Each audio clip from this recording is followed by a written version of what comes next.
Travolting presents The Fraser's Edge. Hosted by Jeff Sweeney and Stuart Elmore. Covering the air I breathe. With special guest, Justin Campbell.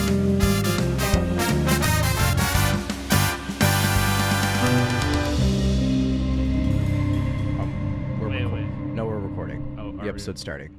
Do you ever think a caterpillar knows what it's going to grow into? Put down the gun. Put down the gun. Being hit by a car! Put down the gun. Oh, Lord! Drop the bag. He's dying! I need the blood! A snake! There's a snake! Ah! Why do you think they call me Fingers? Oh, man, I can't breathe. Because it's the air I breathe. I live for these moments. That was my favorite part about listening back to all the podcasts is just the little bits you guys have at the beginning. That's what gives me life. I know. It's we always have to find the sweatiest way to get into the movie. Because we're not going to be some bullshit ass podcast that just starts something like, "Hi guys, this week we're talking about this." No, we got to find the sweatiest possible way to get into it. Well, and I remember our The Quiet American. She was the Quiet American.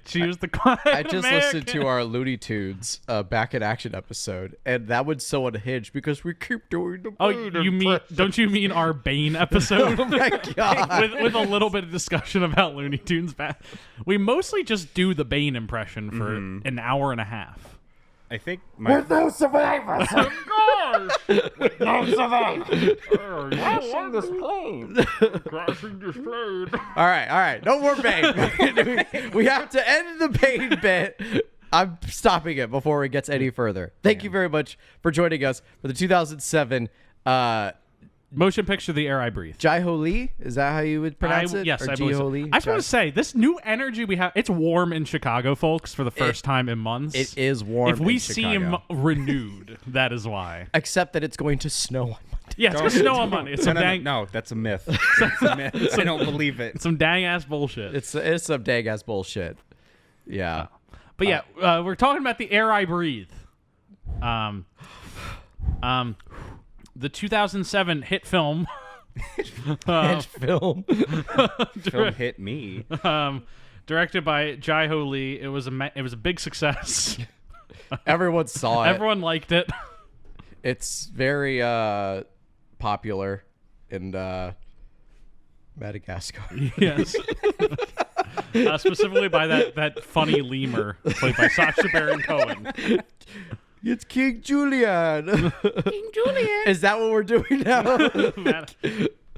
But yes, it is warm out in Chicago, and you know what's really disrespectful about the poster for this movie? What? What's disrespectful? So this movie is it's like a series of 4 vignettes that tie together. Mm-hmm. And the 4 guys or characters who the vignettes are about are Forest Whitaker, Brendan Fraser, Sarah Michelle Gellar, Kevin Bacon. The poster for this movie is Forest Whitaker, Brendan Fraser, Sarah Michelle Gellar, Andy Garcia.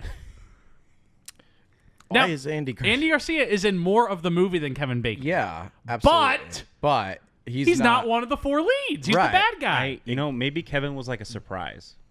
They wanted to focus on... You're talking about this poster, right? Yes. Okay, the one with the gun and the butterfly.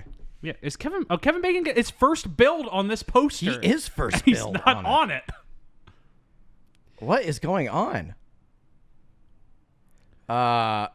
Thank you for joining us, by the way, Justin. Yeah, no problem, man. Joining for the first time, Justin Campbell. I'm here to join the Tilly Club. The Tilly Club? The Tilly Club. Jeez, Tilly you hear Club. that, Mark Tilly? Oh, boy, he's coming for your title. Coming. I got 1 down. There's 6 more to go.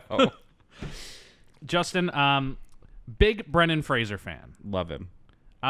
Before we get into the movie, let's God. get a little into your Brendan experience. Okay. And your experience with this movie. My experience with this movie is going to be an interesting, quick story. But, I grew up watching The Mummy like everybody else, but that was like my comfort film, ironically enough. Yeah. The Air I Breathe? Yeah, totally. Every time I feel stressed, I just throw that on and I just center myself. Right. It really it hits home. Yeah. But no, so it started with The Mummy, and then I got the action figures that came out during when The Mummy came out. I dressed up as Emotep for Halloween one year. So you just did not wear clothes? Never. I just had like a toilet paper loincloth, and that was about where I called it. But it's styled from like George of the Jungle, Monkey Bone, and then he disappeared for a while, and at the time I didn't know what happened, and then he started making a comeback, and I'm glad that Brendan Fraser is back. Yes, I am. That's fantastic to hear. How does your connection to this movie come into play? So this is a little quick. So my partner and I, Savannah, she was on an episode previously with you guys. Savannah, we know Savannah. Yeah. Blast from the past. You Savannah. guys know What Savannah. a blast from the past to mention. Wow, that's good. That's good, Jeff. We were at Target, and we were As one does. as usually people go to, and there was like those $5 movie bins. Yeah. And I looked at her and I was like, do you want to do that stupid little cute thing where you grab a DVD and whatever one you grab, you keep? And she's like, sure. So she picks one out. She goes, do I have to keep this one? No, go ahead. So she grabs hers. And then I'm like, I reached like as far bottom as I can get. Like I hit the edge of the container and I pull one out. And it's the air I breathe. And I'm looking at it and I'm like, the air I breathe, what the hell is this? And I see Brendan Fraser, and all I have to do is make eye contact with Savannah, and we're both like, we have to keep it. You got it.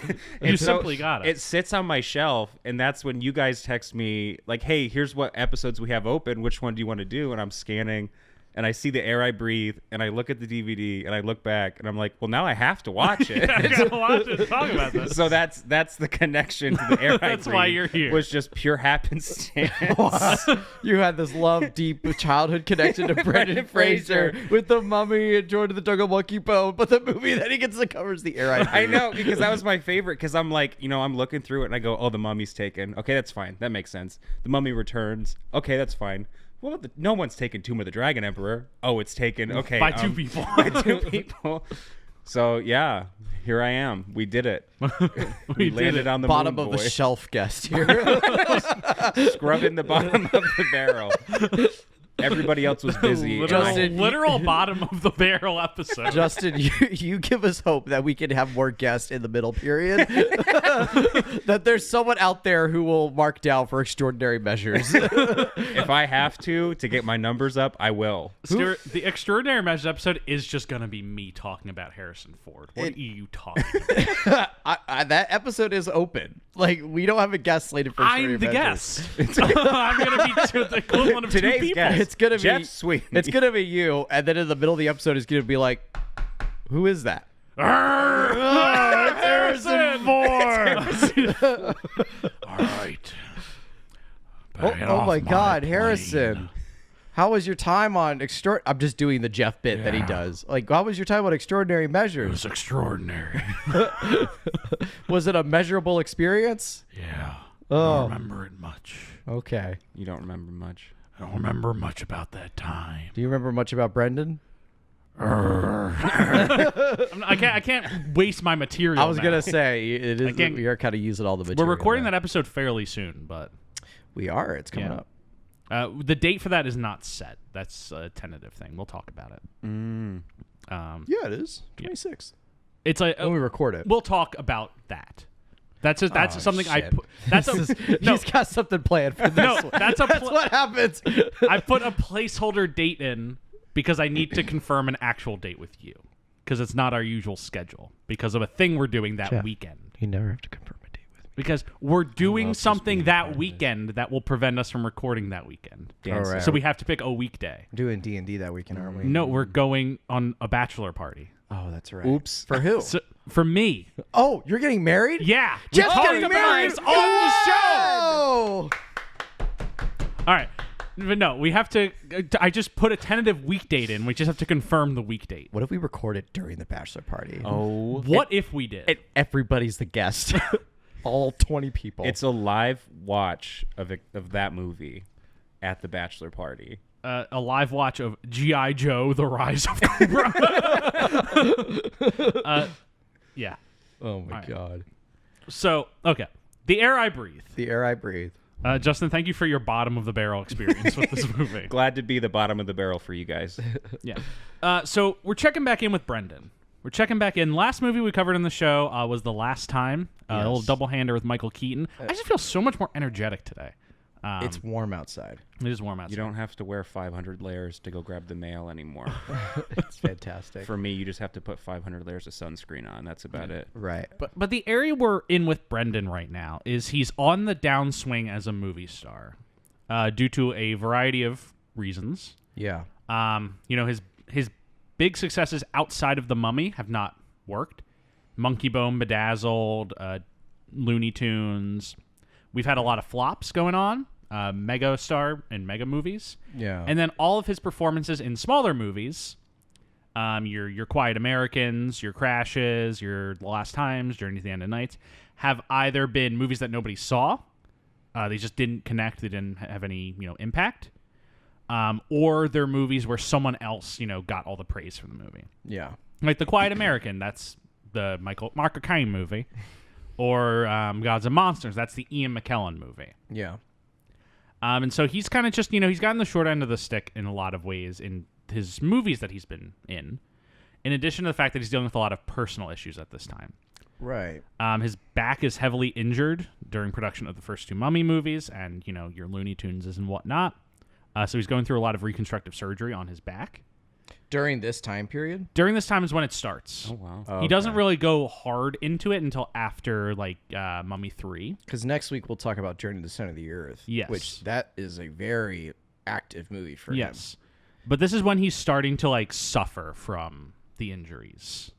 So he's a little less limber than he used to be. He's talked about this a lot on the press tour for The Whale, but he's, put on a little bit of weight at this time, and that's not a judgment. It's just something that happens. In addition, he's also reeling from his sexual assault in 2003 by the head of the Hollywood Foreign Press Association. Yeah. In addition, he's also just had 2 kids. And in 2 years from now, he's going to get divorced Yes. from his current spouse. Oh. So he's having After 2 years of legal battles. Yes. So right now begins the tumultuous Yeah. relationship between these two. So this guy who we've been following, this is, I would say, probably the worst point in his life. I don't want to speak for him, Yeah. but in regards to what we can experience, things just aren't working for him. Yeah. But I think the 3-year gap, 2007, 2009, is bottom. But the 2 things that he remains through all this are a consummate artist. He still puts the work into his movies. Yeah. And he's also a consummate yes man. Yeah. I'm not gonna say he'll do anything, because I'm sure he has a sense of taste. But he'll do a lot of things. Mm-hmm. Just trying a lot of things. He's like, that sounds great. I'd love to do that. Yeah. Because he's known as a very nice guy, very agreeable, and he's looking for work. He's looking for what's gonna start the second act of his career. Yeah. And that's where we find this movie.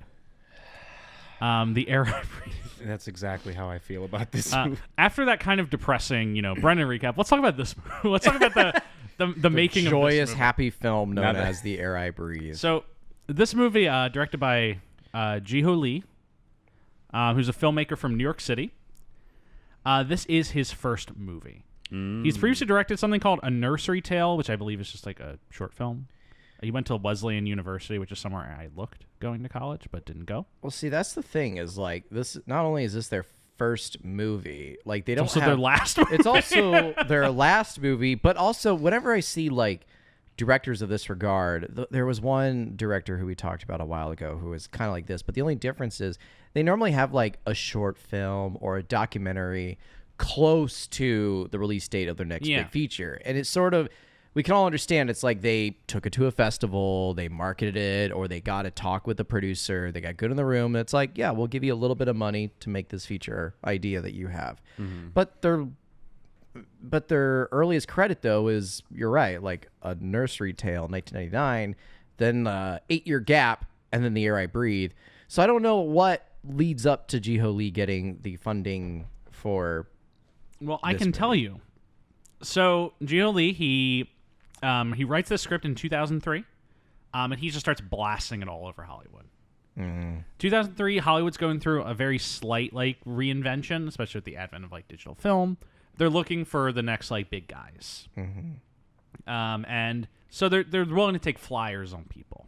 So Ji-Ho Lee, he shoots it around all over the place. He eventually brings it to the head of It's what's North American Latin America Films. And they're interested in the script, and he and this organization go around and just raise money from private investors. Like, thousands at a time. Yeah. They spend several years putting the money together. Yeah. Spend several years. Thing is, I know producers who are on this grind right now. Yeah. They spend several years putting the money together. And then when they start having enough to be like, oh, we might be able to make this movie, he goes into casting very early. Took 2 years to cast this movie. And not because it was necessarily difficult, but because it comes into oh, you get one big star, who's interested in the movie. Now, studios want to give a little more money to you. So it takes 2 years of the push and pull of funding and, casting actors. He also says he spent a lot of time with all the actors to really understand their psychology and get their psychology into their... Stuart is giving an eye roll, and it's perfect for some of the... How you feel? How you feel? Why did you choose Cheerios for breakfast today? Really, just tell me. The first actor who's cast in this movie is Sarah Michelle Gellar, who said this is the most beautiful and different script that she'd ever worked on. Man. Yeah. And then because it is funded by North American Latin America Films, it is filmed in Mexico City. This is a Mexican production. It's over the course of 29 days and 50 locations. 29 days, 50 locations. Yes. I'm doing the math on that. Yeah. Man, fuck. That math doesn't math. Yes. The math does not math very well. Yeah. So that's essentially how this movie gets made. Now, this movie makes one very successful casting coup that we're going to talk about. This is the first movie Forest Whitaker is in after he wins his Oscar for The Last King of Scotland. No shit. He wins his Oscar in February of 2007. Yeah. For the 2006 movie, The Last King of Scotland. He's in this movie April of 2007. Wow. At film festivals. Wow. In spite of that, doesn't go anywhere. But that is essentially the only reason this movie essentially gets a launch into the festival circuit, and it gets some notoriety at the time. Yeah. Because it's Forest Whitaker's follow-up after his big Oscar win. Right, and he's the first. He's the first character you see, really. Yeah, he's also the least important to the overall story. Which is very You could cut the Forest Whitaker shit out of this movie, and it would basically proceed the same way. Yeah. But I also get the vibe off of that the reason that is because he probably had a very limited time frame to afford him. Yeah. Because when you look at the other cast members of this movie, Brendan Fraser, we talked about, he's a little cheaper at this time. Not to be mean. A little bit, but yeah. Kevin Bacon, he's not huge in 2006. What's he really doing? He's popping up in a lot of stuff, but Kevin Bacon in 2006. He's basically only known for the fucking 6 degrees of Kevin Bacon at this time. Really? I shouldn't say only, but yeah, they're listing that he's in. Yeah, you're not wrong. Yeah, he's not really doing anything big. He was in Mystic River in 2003, but then after that, tell me what the next movie you recognize is. Frost Nixon. 2 episodes in Will and Grace. I was just about to say. Well, Frost Nixon's 2008. Yeah. After The Air I Breathe. So, yeah. Really not much. Now, don't get me wrong. I love Kevin Bacon. I do. Who doesn't love Kevin Bacon? But this is his down period as well. So he's not that expensive. Okay, but Andy Garcia. First, we're going to say Sarah Michelle Gellar. Oh. We're going to go over Sarah Michelle Gellar really quick. Because, her... What's she doing? Scooby-Doo, coming after you. Buffy and Scooby-Doo have both ended. This mystery. Buffy ends in 2003. The last Scooby-Doo movie is 2004. The Grudge. She's in Southland Tales, which doesn't make much money. The Grudge 2. She's in The Grudge 2. She's in TMNT. Teenage Mutant Ninja Turtles. But, these aren't Forest Whitaker's the most like acclaimed actor in this movie. Yeah. At the time Yeah. it's made. Yeah. And they probably get him before he's nominated for the Oscar, because the casting process was so long. Mm-hmm. So I think that's Perfect timing all on their part. I think that's all very interesting going into this movie, knowing that context. Yeah. And how this thing gets made. Yeah, no, absolutely. I mean, like I when I watched this movie and I saw like the cast lineup, I'm like, oh yeah, it's your early 2000s cast. I think the most shocking thing is that they got Forest Whitaker at the time that they did. That's pretty Yeah, astounding. This movie does after. have the most early 2000s cast ever, even though I just talked about how none of these people are relevant. Like, there's a lot of assorted other characters who pop in this movie. This would be a great cast for 2003. Yeah, when you have like Sarah Michelle Gellar and Emile Hirsch. In 2003. Yeah. Yeah, and John Cho. In 2003. Oh no, for this, these people I'm listing for this time. Sarah Michelle Gellar, like, kind of the exclusion. Is Emile Hirsch gonna be in Speed Racer right after this? Yeah. He's also gonna be assaulting a studio executive. Oh. It's a few years after this. Who did that? Emile Hirsch. Oh, jeez. But no, that's I'd say that's basically the extent of the like prelude to this movie I've got. Yeah. Andy Garcia mostly being known for the Oceans films. Yeah, he's in the Oceans movies, and people are still like, "Hey, you were in Godfather 3, right?" I was surprised to see John Bernthal in there. Yeah, John Bernthal popping in for like a scene Oh, yeah. as like a shitty Interviewer. interviewer. Oh, right. Yeah, because Yeah. he was attacking her or whatever. That felt a little weird. A little bit. Yeah. He's just like, "Fuck you." Well, it's more like in the hundreds of thousands. Like, And and how many fans do you have, bitch? enough? Right, do we want to dive into the plot? Unless anyone has anything else to say about the lead up to this movie. I really want to dive into the plot to point out how fucking bonkers it is.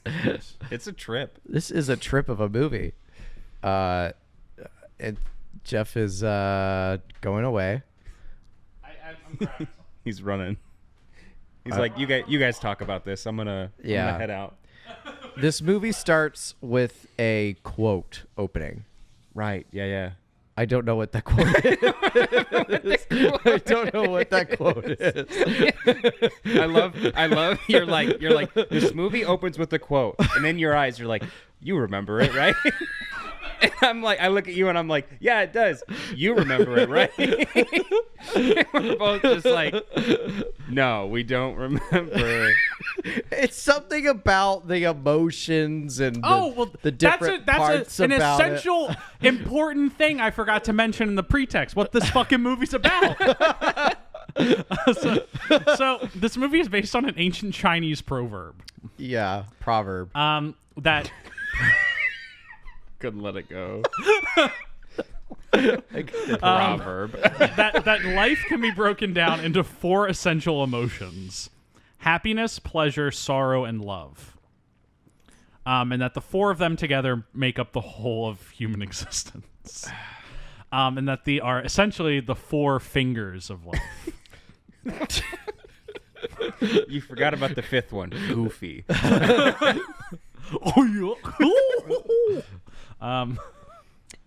The 4 fingers of life.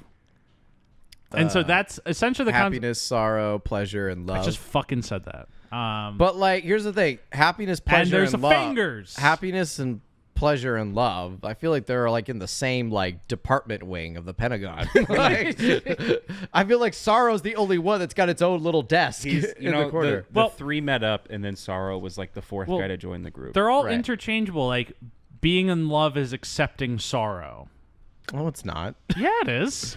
What is he? To be in love with someone is to accept that they might die. Wow. Okay. Not, checkmate, That's man. that. I'm just saying that is what the argument of this movie Mr. is. Depressing man over here. Yeah. Follow your love means you're accepting. To be happy is to accept that it might one day go away. Gonna die. To feel pleasure is to accept that it will give you happiness. To accept sorrow is to accept that there might be pleasure at the end. Is this the quote at the beginning of the movie? No, but that's like what the idea of the movie is. Mm-hmm. Now the thing is, I'm like, yeah, kind of interesting idea. This movie is so like over the top with some of these things. Yeah. But that is the essential like argument this movie's trying to make, is that to accept one of those things, you have to accept the other 3. But how does Brendan Fraser become Pleasure in this movie? Because in his specific story, he accepts pleasure because he finally realizes that he doesn't foresee the future anymore. He's a psychic in this. Yeah, Let's just get that out of the imagine way. just that drop. You're just listening to this. It's a buddy cop show, whatever you want to call it, and then Brendan Fraser can, see the future. Yeah. He can. He can. Just one of those We normal, gotta we gotta usual accept things. it. And everybody in the show, in the movie, Knows. accepts it and They're knows like, about it. "Yep, They're like, he's a psychic. yeah, he's psychic. You can see the future. Oh, that's kind of cool. Everyone's like, the people that don't know him are like, wait, what? And they're just like, yeah, no, he can just see the future. It's cool. Go on. Anyway, what were you saying? That's all I had to say. Is like that's the argument of this movie. Yeah. What's the quote that it opens with, though? It's probably that. It's something to do with like the 4 emotions of life are akin to like a butterfly's wings. I don't fucking know. Yeah, it's something with butterflies. Yeah. Here, I got it. It's not the quote that opens this movie, but it's the first thing that Forest Whitaker says. It's he says, "I always wondered, when a butterfly leaves the safety of its cocoon, does it realize how beautiful it has become? Or does it still see itself as just a caterpillar?" And then we see a Forest Whitaker crouching on the ground holding a gun, crying. Yes. And then cut to happiness. And then it's the most grungy early 2000s music video intro I've ever experienced.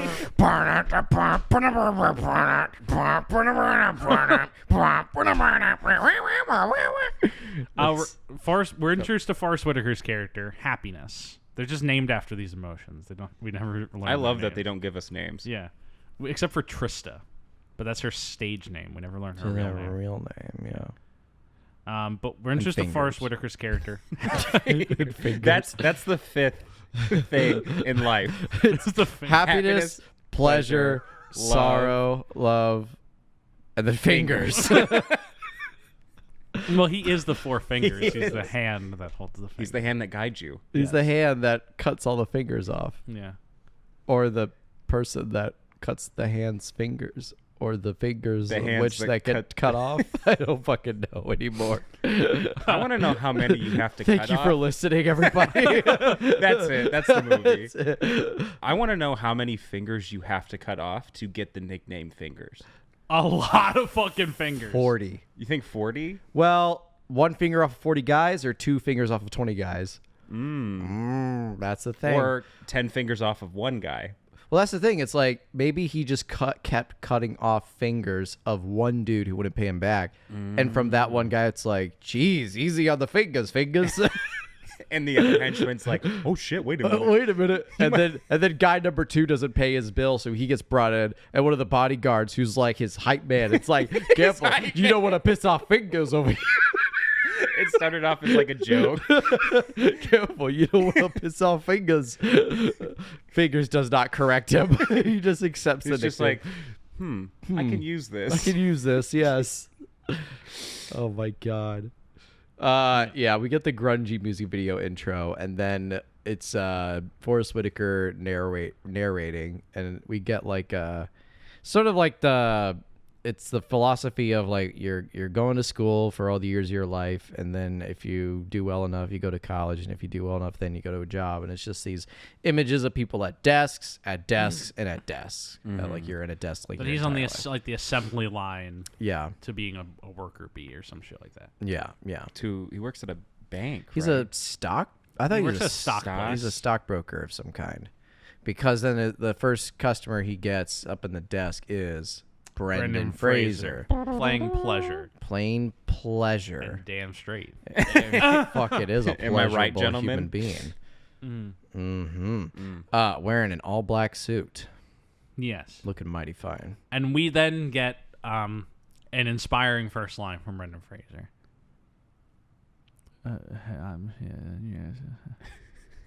What? That's how most of his lines. I was gonna say most of the movie. I had to turn. I always have subtitles on, but I especially had to pay attention because he's just.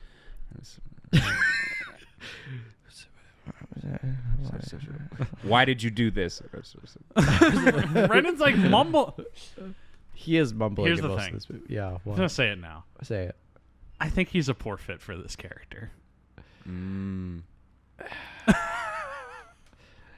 I mean, I don't think he's bad, but he's a poor fit for this character. I don't necessarily agree. I think it's just This guy's like a really depressed mobster yeah, who can see the future. yeah. You know who this role's kind of written for? Al Pacino.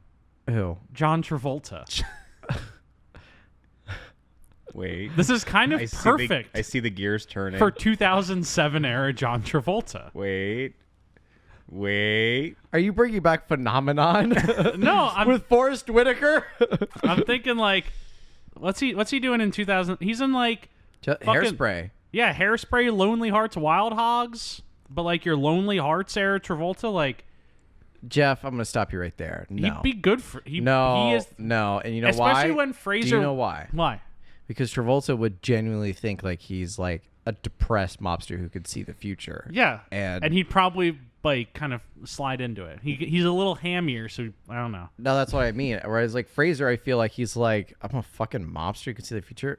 Okay, whatever, action, and then he just does the role. I believe that more than because like I like Fraser a little bit in this movie only because I know he mumbles a lot, and I do agree it was a little bit mumbly, but.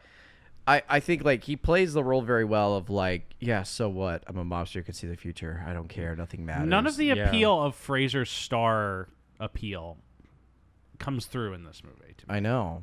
This is like the grungiest thing you've seen him in, right? Like, no, the grungiest thing I've seen him is Journey to the End of the Night. Which he is great in because it plays to his central star appeal and like lets him play essentially a scared little boy in a grown adult's body. And like play to his like inherent like ability. I and agree. Charm. His character's written very thin. Yeah, all characters are very thin in this movie. Yeah, no one has like a lot of depth in this. Forest Whitaker robs a fucking bank out of nowhere. Yeah, he's just like that comes. No one knows what I can see.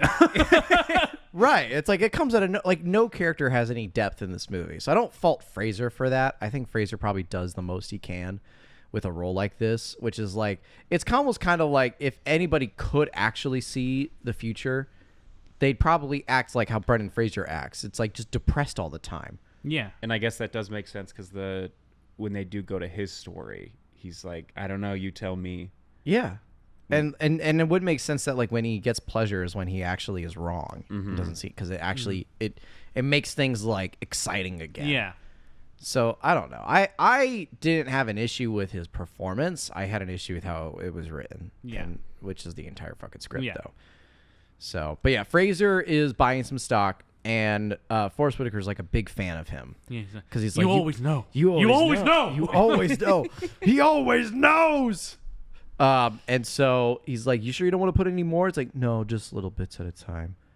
Like that's it. And he's like, well, like how do you know like when to gamble like, you know, big? It's like I don't know. Sometimes he says sometimes risking it all. Sometimes you got to risk it all or whatever. And he's sometimes risking it all is the only choice you have. Yeah, and he's like, really? It's like, I'm not talking about me. Yeah. It's like, oh, okay. He's talking about Forest Whitaker. And then Brendan walks out of and then that statement makes a lot of sense for no reason. No, it doesn't. It doesn't make any sense. It just really hits home. It's a cool line on a piece of paper that if you read any more into it, makes no sense. I think it'd be cooler as he got up and walked away, 2 explosions just happened in the background. Honestly, that's what should have happened, Justin. And then he looks back at Forrest and he goes, oh, no. Butterfly. And then just disappears. That would be amazing if, like, on top of being able to see the future, if Brendan Fraser could just look at you in the eye and say, butterfly. And then butterflies swarm to the air and he disappears. And he's gone. He has, well, they're not even like attacking butterflies. He just uses butterflies to teleport. I think they're all butterflies and one moth that has just... They're all butterflies, but they all have cameras on them. Forest Whitaker, every scene in this movie is walking. He's like, I like butterflies. I like butterflies. Butterflies. That's why. Butterfly. Forest Whitaker goes home and he's at a very depressing stock built stage apartment. Yeah. It's got like blank black walls. He's watching something on TV and then he has a vision of, what does he have a vision? Butterfly. A butterfly. He sees a butterfly at his apartment. Yeah. And then he wakes up scared. And then he goes to work the next day he hears some of his coworkers talking about. No, he's in the bathroom. He's in the bathroom. And he hears some people come in. And And, so he does what a puts his natural feet up. reaction. He puts his feet up on the toilet. he So likes that his, he so doesn't like that to be no one bothered. knows he's there. He's you go, sometimes you go to the bathroom, you just want you and your thoughts. Right. And then these 3 douchebags walk in, and you got to be like, I don't want to be seen. I don't want to be seen or perceived. Don't look at my feet. Normal. Like, bro, there's a crack. You can see through it. Right? Well, and then one of the douchebag coworkers is like, all right, guys, so here's the plan. Wait a minute.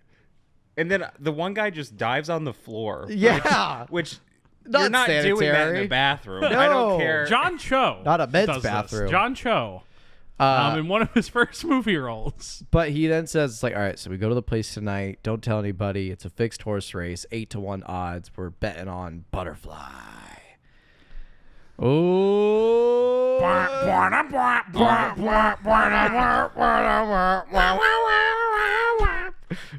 And then all the hairs on Forest Whitaker's arm stand up because he just hears Butterfly. And then Brendan Fraser in the distance. Oh, shit. He starts unbuckling his pants. He slowly puts his feet down. And then when he's right before he's about to come, Brendan Fraser slams on the door. It's like, hey, hey, hey! Well, it's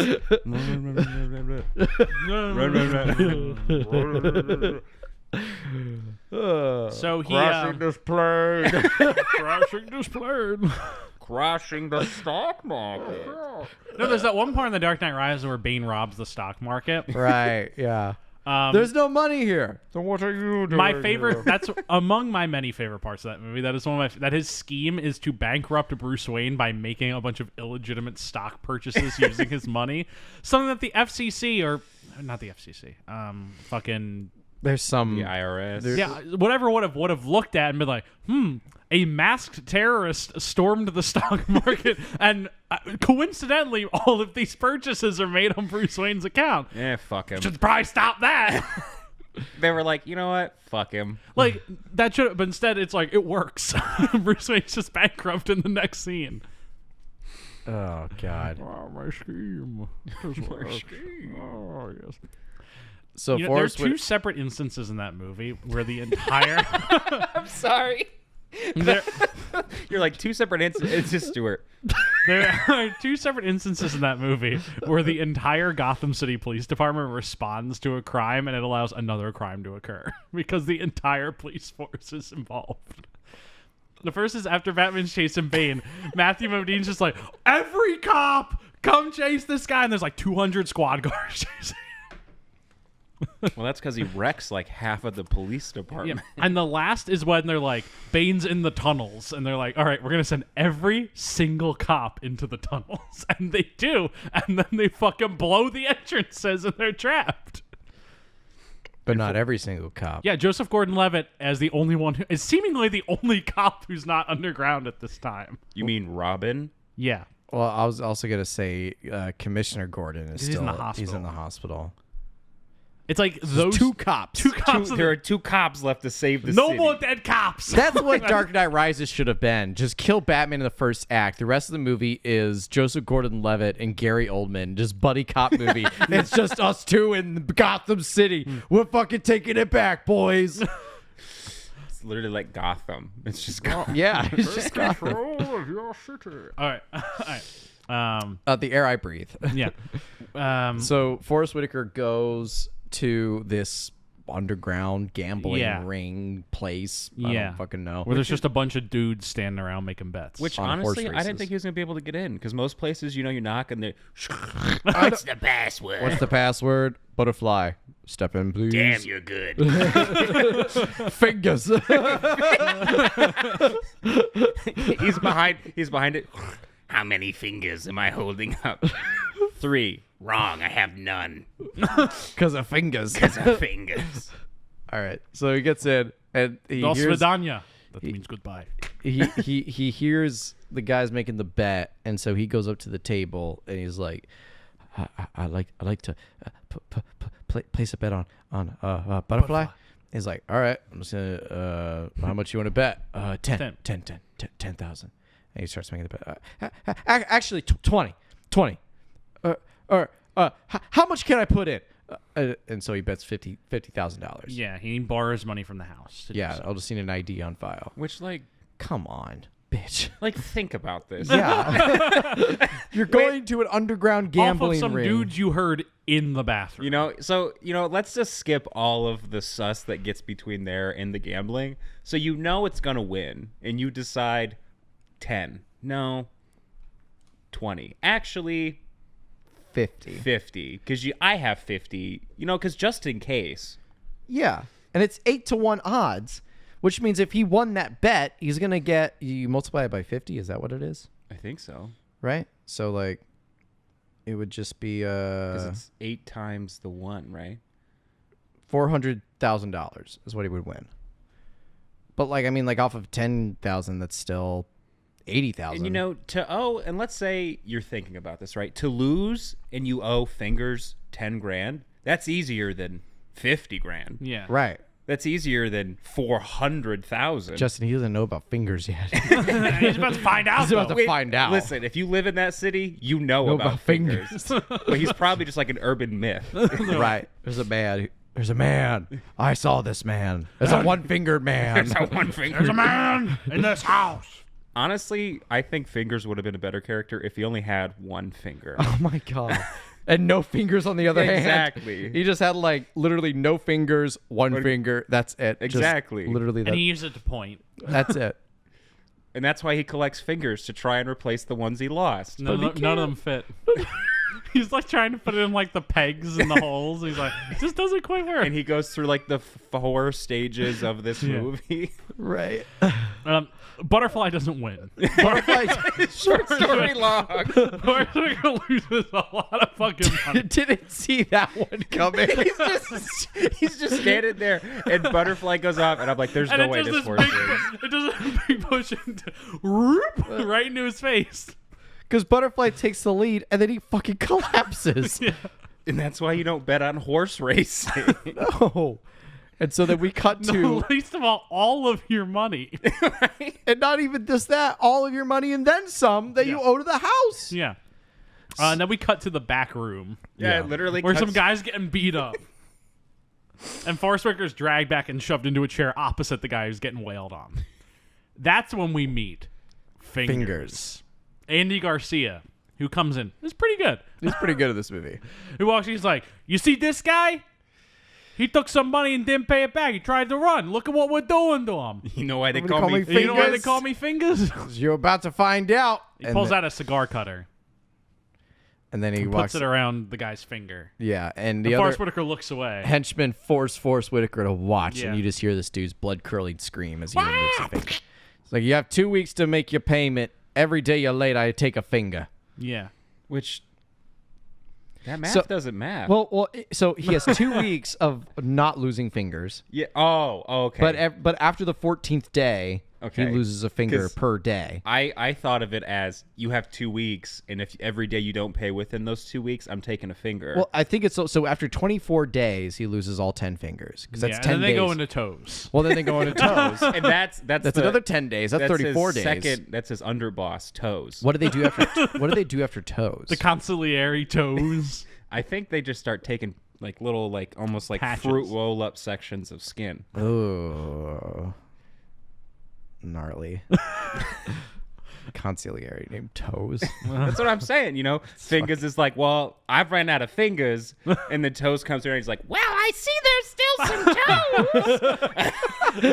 Why is he talking? It's just like Well, he's just like, And it's John Berthel. no, you know what Toes is?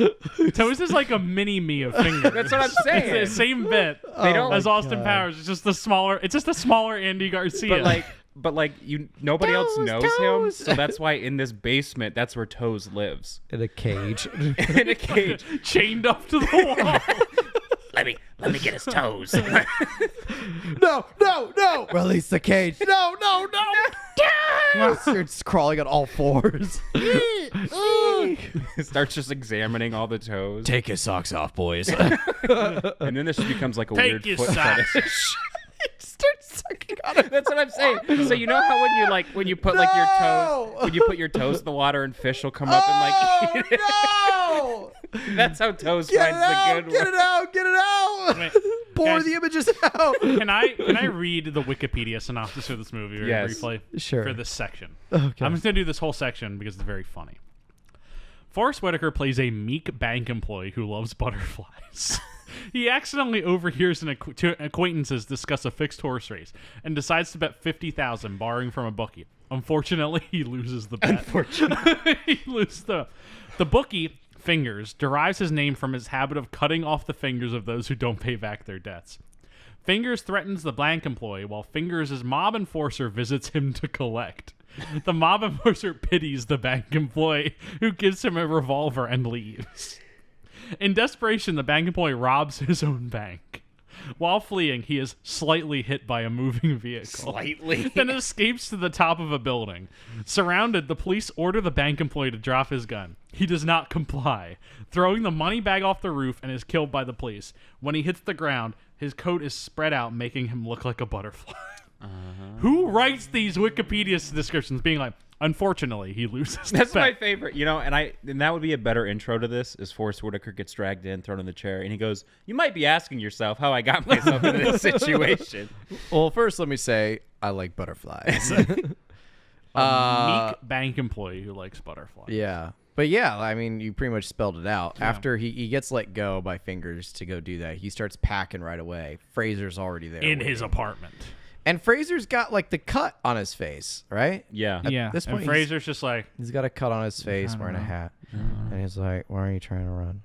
What are you doing? Everybody why are you running? Why are you running? Why are you running? Why are you running?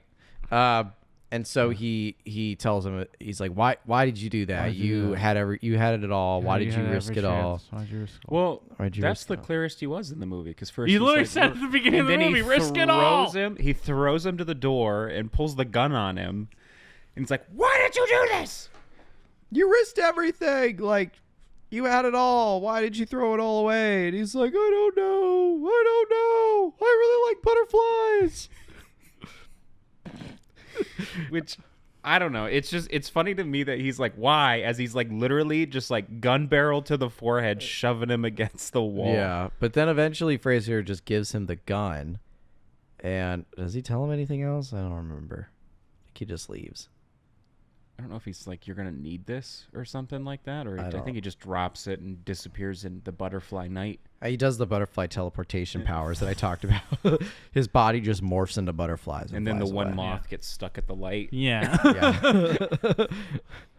Yeah. So then Forest Whitaker drives to the bank. Yeah. He's like, these people don't know this building like I do. They don't know what I know. And we get like essentially like a Sherlock Holmes-esque like we cut in to the cameras. He's like, I know where the cameras are. I know the cop security.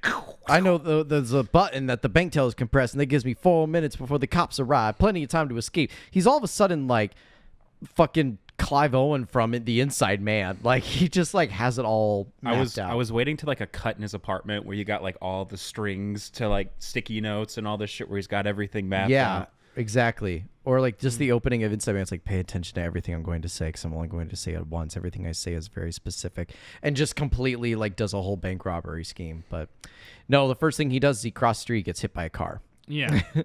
And we don't see who the driver is, but pay close attention to that one. Well, he gets hit after he robs the bank. Oh, that's right. He does because he's running. Because he has the bag of money. Something happens the moment he walks in the bank. Oh, he walks in the bank. He's like, everybody freeze. Nobody listens. Nobody to him. listens He to him. shoots one bullet in the ceiling, and then they all listen. And they all panic. Then we just cut to him running out with the Which money. I love that. I love that you don't see the bank robbery. You just see him shoot it, and you just see him run. Because initially, I didn't think he got the money. I thought he's like, oh, fuck, wait. And then just took off. Would have been better. Would have been funnier if that had actually happened. That would have been gold. But then he's running, and then he runs across the street. That's when he gets hit by the car. Yes. Then there's a motorcyclist, like a pizza delivery guy. It's actually Tobey Maguire from Spider-Man 2, who's on his run to deliver the It's all pizza. connected, baby. It's all connected. He throws Tobey Maguire. He does a backflip in the air to catch people in the web. Some kids next to him be like, oh my God, how'd you do that? Well, you know, eat your green vegetables. Butterflies. Everybody in this movie essentially just turns into butterflies. Yes. And so then the cops start coming. He's running from the police. He runs back into the bank, I think, right? No. Or he runs into like a building and then he runs all the way up to the roof. Yeah, he does. It's true. And then he's on the roof and then he's surrounded by snipers and a helicopter. These people worked quick. Yeah, the cops mobilized the entire. They pulled a Dark Knight Rises and mobilized everybody. I want every Gotham police officer on site now. Well, like there were a lot of snipers on every roof surrounding him. They had time, I guess. Like what? You think they're just like sitting on the roof texting in case like anything happens? They're like, oh, bank robbery. All right, guys, set up. All right, set up. Square up, guys. Get your snipers out. Kyle, it's your turn to take the shot. I can't do it today. I'm busy. The boy I took out last week still just people keep robbing. I got a the phone same call bank. with the Bradley ex. Cooper from American Sniper. With his like fake baby. Yes. Forest Whitaker, he like is so overjoyed in this moment. Yeah, he's very happy. He starts laughing. He's doing the Joaquin Phoenix Joker dance Yeah. on the roof. And he throws the bag of money in the air. And then he gets shot 80,000 times. Every cop, he's just like, They lit him up. he's being popped like a balloon. Yeah. And the bag of money goes flying. We never see it again. And then Wink, he dies. wink, wink. And then he dies. And what does he say when he dies? Butterfly.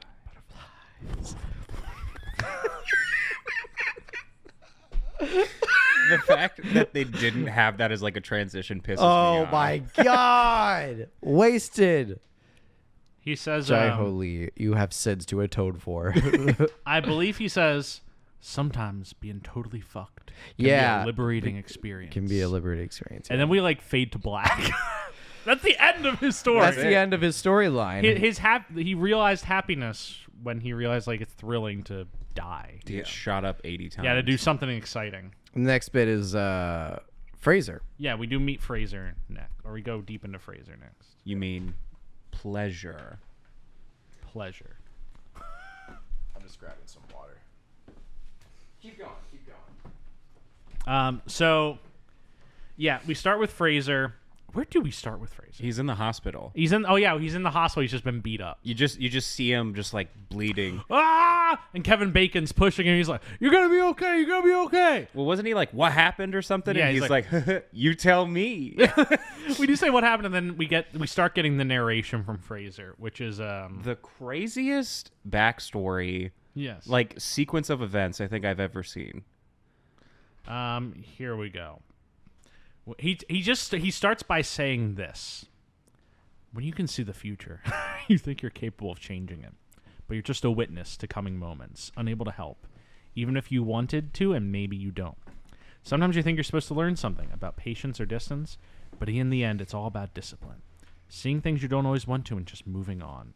After a while, things become easier. Routine keeps your mind from wandering. You begin to accept things as they are. Every man has his destiny. You can't escape it, even if you can see it coming. And then he talks about his... Oh, yeah. When I was a kid, I knew the secret to a happy life. Oh, wait. That's fucking Whitaker. Okay. Here's the next thing Fraser says. As far back as I can remember, I always wanted to be a gang. No. As far back as I can remember, I've never lost a fight. I didn't fight well because I was big or fast or mean. I fought well because I could see the future. The problem with seeing the future is that it only comes in bits and pieces, like a reflection in a broken mirror. After a while, though, it's like playing a video game in your head. Do it enough times and you know all the moves. And the Oscar goes to Daniel Day-Lewis for Yeah! There Will Be Blood.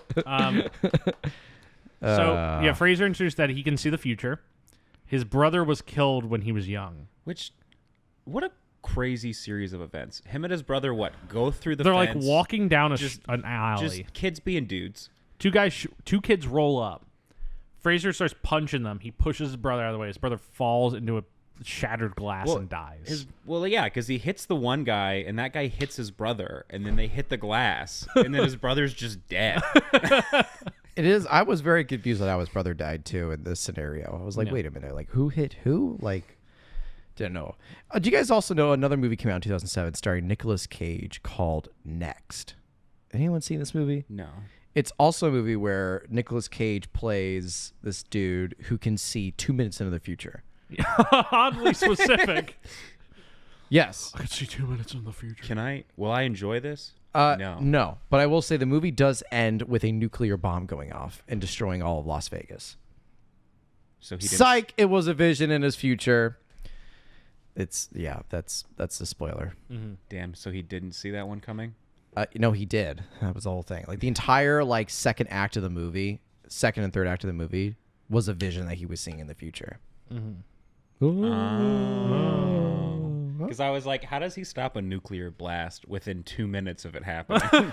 Well, because evidently his powers go beyond 2 minutes, and that's the reveal. Oh, so he trains. Because beforehand, he thought, and everyone else thought, it's he can only see 2 minutes in the future.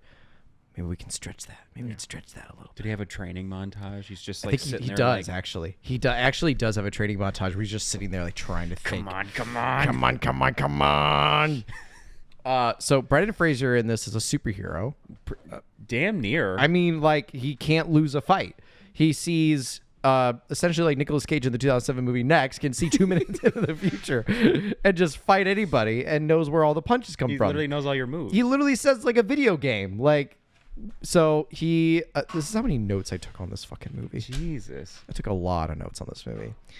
But Brendan Fraser plays the main enforcer for Fingers in his gang mob or whatever. I'd say mob. And so he the first thing we see him do is he beats up a guy for not paying Fingers back. But the one thing important to know about Fraser being an enforcer is he's a nice enforcer. He's not. Because after he beats the living hell out of you, he'll be like, hey man, just come on, just Here's get a the way money. to fix your life. Here's an idea. Get up. You should pay Fingers. This is just as a friend. Definitely pay him. And then live your life. Live your dreams. Yeah. Maybe stop gambling. Maybe, yeah. And so he goes back to Fingers' place, and that's where he picks up Fingers' nephew. Yeah, Emil Hirsch. That That fucking kid. Yeah. Who he's supposed to take out for a night on the town and keep him safe. And show him a little bit about how Fingers works. This nephew is A punk ass bitch. So we were watching it. Me, Savannah, and my roommate were all watching at the same time. And he gets in the car and he's talking and he goes, I came here for one thing and one thing only. And me and him both at the same time just go, Pussy. I was like, I can't believe I guessed exactly what the fuck this guy was going to say. It's so predictable. Because he's just sitting in the car, just writhing his hands together. Oh my He's like, God. my uncle's nickname is Fingers because when he snaps his fingers, things get done. Oh my God. This dude should have been played by Jake Lloyd. When I snap, I'm here for one thing. Pussy. Pussy. Jake Lloyd would have been 8 years older. Yeah. But the two of them, Brendan takes Emil Hirsch, the kid, out. yeah. And there's something I want to talk about. Because one of the first things this kid starts saying is after Brendan introduces it that he can see the future to this kid. He just casually mentions it, as one does. And the kid's just like, yo, you ever seen the movie Kroll? What? Uh-oh. It's on the shelf. So, Kroll. Here's Kroll. He's like, you ever see the movie Kroll? Jeff has the DVD, the Blu-ray copy of Kroll. I love that this has a VHS cover. Yeah. And so he's like, in Kroll, there's the Cyclops who can see the future. He gave away his other eye to be able to see the future, but he can only see his own death. And so I have a long history with Kroll. Oh, Former guest of the show, Dave Manzolillo, who was on our Gods and Monsters episode and our Welcome to Hollywood. Welcome to Hollywood episode. Those are the two that he's been on. Yeah, poor guy. Think about that. Those are the two Yeah. that he's been on. So Kroll is the cheapest Blu-ray you can purchase on Amazon. It costs $6 for a Blu-ray. Wow. I've sent him 20 copies of Kroll. Why? Every now and again, I just get the urge to be like, it's time. And I just go on Amazon, put Kroll in my cart, and ship it to his address. Why? Jeff, sometimes the shit you do is just the most hilarious thing but memeable thing at the same time. And so I had never seen Kroll. I just kept sending him copies of Kroll. You've never seen it? I have seen it, but that's the end of the story. I just kept sending him copies of Kroll. So you spent... I'm getting a picture How of much his money Kroll have you shelter. spent on this bit? Probably like, I mean, You said you like sent $120 probably. Fucking Jeff. Over the course of 5 to 6 years. Jeff, if you had Yeah. to calculate all of the money you spent on just bits. Just bits. Yeah. It actually to identifies as figure a it- tax bracket for him because there's so many. Well, here's the thing. Like, if people who say this podcast is a bit, you've spent some considerable amount of money on this podcast.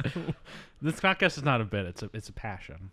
Did it start But that anyway, way? Kroll. Kroll. So that it is true about the Cyclops in this movie. This is also one of Liam Neeson's first movies. I'm putting Kroll back on the shelf, but I'll put it there for now.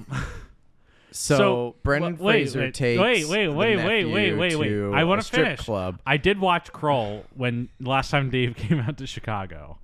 The two of us watched Kroll together. The Cyclops is in fact have this storyline. All right, back to Brendan I'm living Fraser for this in the air I breathe. sidebar. He just starts talking and you're just... So he takes the nephew To the Cyclops Club. to this place. It's where there's a guy here that owes him money, and he's not there. His like wife or partner, whoever is in charge of the store, is there, and she's saying he's not there. He's not here. He's at the hospital. Blah blah blah blah. He'll get you the money. And the nephew's just being a punk and is like, "We want the money now, bitch." And I kind of called him saying "bitch." Yeah. He's basically being Jesse Eisenberg from Yeah. Breaking Bad. This was, Aaron Paul's like first like visual interpretations of the role. But then Brendan Fraser sees into the future, sees the guy coming out of the back door. So then he leaves, takes the dude with him, knocks the guy out, starts beating him up, and is like, "You gotta get Fingers the money, man. Where's the fucking money, Lebowski? Yeah. Where's the fucking money, asshole?" And so they end up having to run from the club. Right? He's talking about... I'm talking about the dude they beat up. The first in front of Oh, the nephew. first guy. And then they go to the club, which... which they go to a strip club, and the nephew gets a dancer or like whatever, and they get really high. Then the dancer runs away from his room, runs into this Russian guy's room, this old fuck who's like 80 years old, a Russian guy. Starts trying to dance with him. Then the nephew walks in, throws a hissy fit. Then the Russian mob comes in. Yeah. And then they're throwing a fit, and then a gun comes out, and then somehow the nephew gets a hold of this gun, fights over it with the dancer, and then shoots the mobster. shoots the mobster guy. And then he's holding the rest of them at gunpoint, and Fraser runs in, starts beating the shit out of everybody. beating the fools up. Yeah, and then they have to start. They start running, Yeah, they make a run for it. and then Fraser sees like in the future that the nephew's gonna get like they're gonna try to climb over a fence, and the nephew's gonna get caught on something and then fall back and die. So Fraser sees that, but then they're running, and he sees the fence, and he doesn't say anything. He's just kind of going with it because it's like whatever. I'm Brendan Fraser, and so they climb on the top of the fence, and then there's voiceover. It's like, and then something happened that I'll never forget. I was wrong. For the first time, fate takes a detour, and I glimpse something strange and new. A future where anything can happen. Yeah. It's a beautiful thing. And the feeling this gives me is as close as I've ever felt. To pleasure. It's the only time that you just say the emotion at the end. Yeah, because the nephew clears the fence and gets over. It's Fraser who gets stuck and then falls back and gets beaten the living shit out of him by the Russian mob guys. Yes. But they don't kill him because the cops show up, and then he gets taken to the hospital. Yeah. Where Kevin Bacon is the doctor. Well, let me read the Wikipedia real quickly. Yeah. Tony gets away and is the mob enforcer who is caught by the henchmen, severely beaten and then treated by Dr. Love. Dr. Love. Dr. Love. I just enjoyed Dr. Love. I've been really trying. To backtrack really quickly, when I found it funny when they're doing the first interrogation with the store people, and he's trying to get the money from the guy, and the lady comes out to yell at him, and he just backhands her. Yeah, like just doesn't even look, bonk, and she's out like a light. Yeah. He's a superhuman. The guy's like all strength, man. Yeah, dude. Got to dump some stats into wisdom or dexterity. D&D. Love D&D. So then this is when we then transition, after we get the hospital scene, is when we transition into the next story, Sarah Michelle Gellar, Trista. So we transition to an interview room scene. Jeff, what are you doing?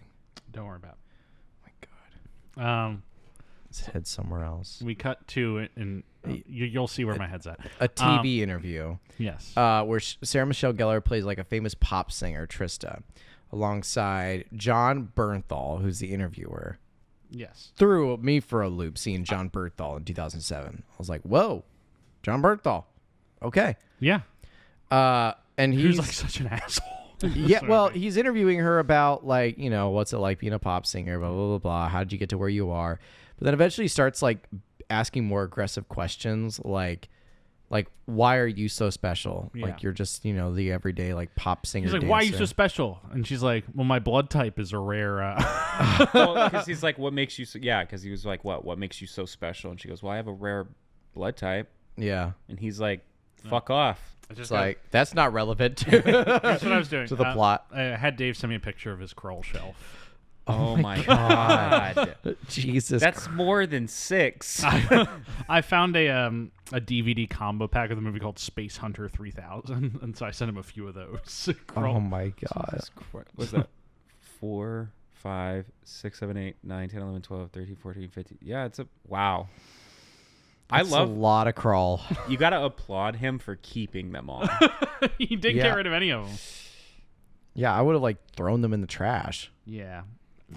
Kroll. I would have made a Kroll shelf at that point. Wow. You never get rid of Kroll. Yeah. So yeah, and then she starts to have like a mini panic attack in the interview. And that's when her manager busts her out. He's like, we're done with this interview, blah, blah, blah. And it's like, all right, so Trista, there's something I got to tell you. You're getting famous, but you need somebody who's going to get you in the arenas and the stadiums, and I'm not that guy. Who is that guy? It's fucking Fingers! It's Fingers! So Fingers is... I don't know if I should be saying Fingers or Fingas. We should say like, during early in the Fraser segment, Fingers does mention that he's going to try and take over this pop star's career. Yeah. And because Fraser... the current manager owes him money. Yeah, and Fraser can't see her future. She's the first time he hasn't been able to see someone's future. This is the Edward and Bella. Yeah. He sees her and then imprints, and he's just this woman. You name my daughter after the Loch Ness Monster? And so, yeah. So Fingers is her new manager now. And he hires Fraser to like be her like personal bodyguard essentially. And that's when we get the bodyguard. It's when we literally get the bodyguard in this movie. So we got Twilight and the bodyguard if they had a baby. That's what this storyline is. What is Jeff smiling about? Jeff. Oh my God. You want to see it now or later? Show it to me now. Okay. I gotta know. He's killing me. That fucking grin on your The face. shenanigans. He is so... What? All right, I'm not ready. Some... Oh, I should call my mom. What? What the fuck? What the fuck? This a side order of God. This is what he does when we're in the middle of talking about a serious movie. He just fucks off and makes weird, goofy meme posters. I did not make this. Dave is sending me these right now. Oh my God. Oh my God, no. No. It's always crawl time. In the background. Galactic sweep. What is this? But go to crawl. Oh my God. Crawl holiday special. Wow. That's all I have. It's a Kroll Gotti combos. Let's return to the topic. Look, this movie mentions Kroll. I'm on topic right now. Technically, he is still talking about the movie, just through Kroll. All right. No, I'll get us through. So he becomes her bodyguard. At one point, Fraser saves her from a moving vehicle, and then it's like, oh my god, My hero. Well, my hero. because she's in like indentured servitude to Fingers because Fingers won't let her like get out of the contract, and she's depressed. Fraser, who's the enforcer, wants her to get out of said arrangement. So what does he do? Well, first, we got to talk about that car crash you just kind of sped by. Yeah. Because she intentionally basically tries to walk in front of a car. Yeah. And it's established that when she was very young, in the funniest scene of this movie, we get a flashback to her childhood. And she's like, her dad's like being really cute with her. And she gets on a school bus. Right. And she comes around the back. And the dad, like, she puts her hand up on like the back door window of the bus. You know, your traditional school bus. And her dad is out there, and he grabs his umbrella, and he does a little sing with the rain jig. He's dancing, and he kind of steps out from inside the bus, gets fucking suplexed by a car, goes flying in the air, does at least 8 flips. He's Car's fucking gone. dead. He's the dead. Car's gone, too. They did not stop. They hit him and just said, He's just dead, and so she's felt like that's the way she has to die. It's just my car crash. It's like she's summoned. I literally wrote in my notes, guy gets hit by car, funny death. Funny death. Well, because I remember watching that, I was like, this scene's too happy. Yeah. This is not the tone of the movie. What's Yeah. going to happen? And he starts spinning. I'm like, he's not going to walk into traffic, is he? Have you ever seen that scene from Meet Joe Black where Brad Pitt gets hit by the car? No. It has such similar energy. Where like the guy just like and then we just come back to our future and he's like, I was raised an orphan. So, you know, Fraser saves her and then they fall in love. Right? Yeah, because she's Sorrow, right? That's her name. Or Yes. That's her story That's section. her story.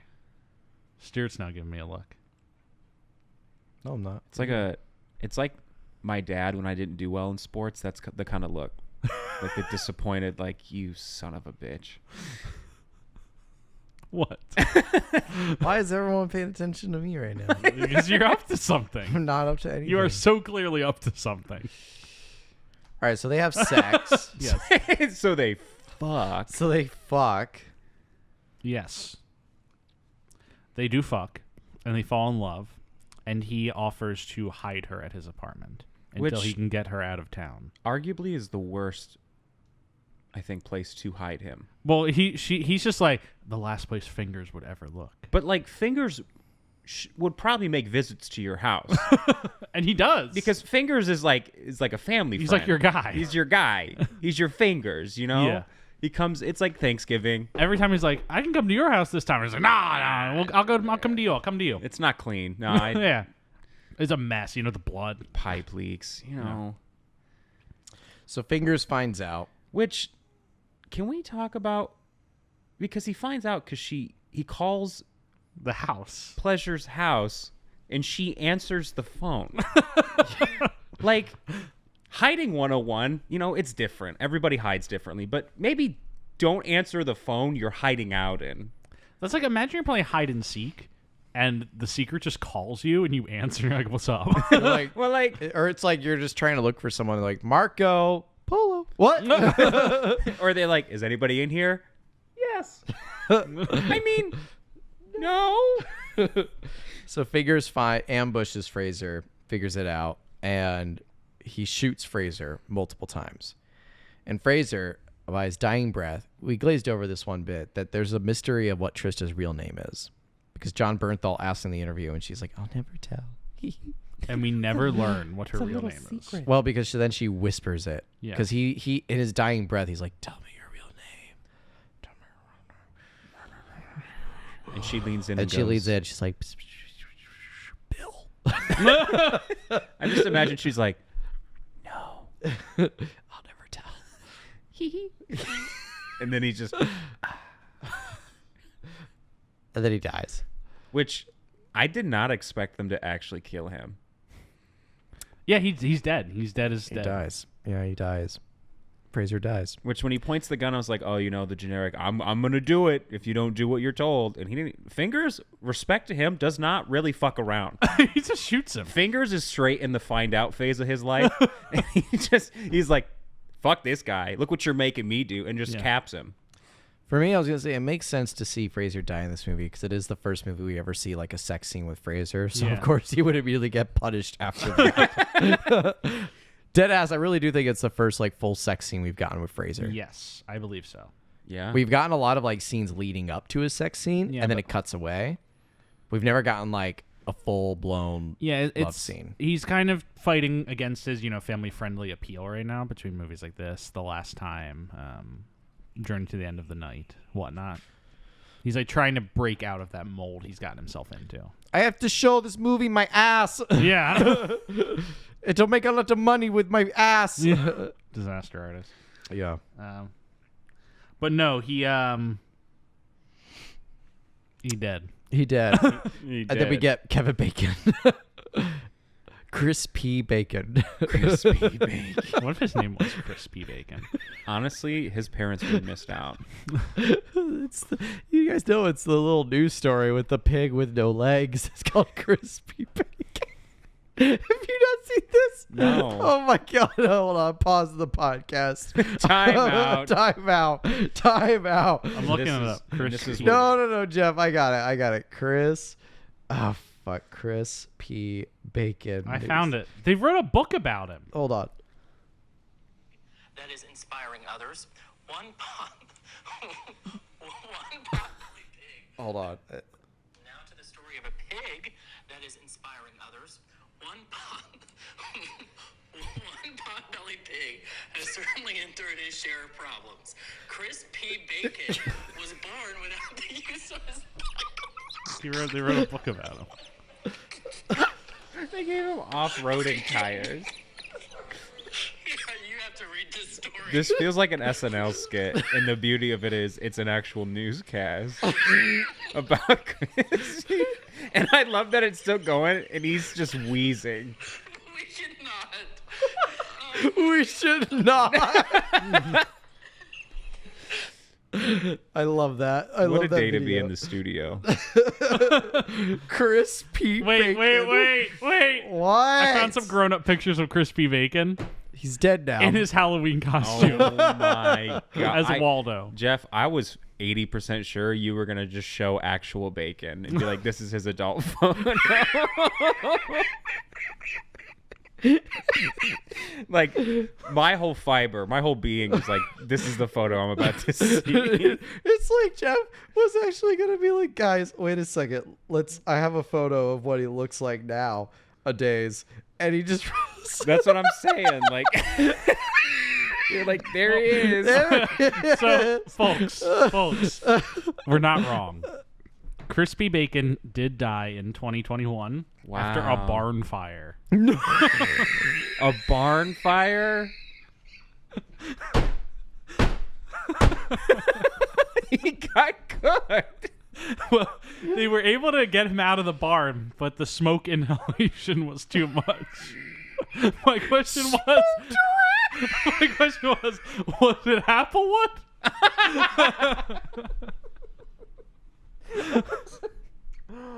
Oh no. So they bring him out and they're just like, smoked. Stuart's done. He's out. Oh my God. So I guess what do you do with him? You're just like, well, it's halfway done. Might as well Might as finish. well. You got to honor his name, right? So this one's for all the Chris P. Bacon fans out there. We'll have should we do a moment of silence? Oh my God. What the fuck? What the fuck?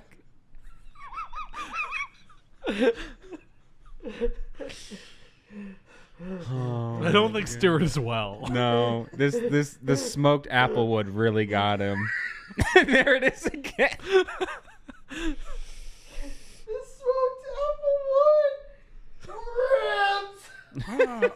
What is a skeleton's favorite snack? Tell me, what is a skeleton's favorite snack? Oh, we unlocked this part as Stuart. Ribs! Spare ribs! Why must you fail me so? All right, Kevin Bacon. Kevin Bacon's in this movie. He's a doctor. Yes. And that's about it. That's all you need to know. Yeah, he's very lustful. He's literally just a down bad dude. He's so down bad. For a woman that's taken. And she doesn't want a side hoe right now. Yeah. He's like, oh, I want to point out one weird thing.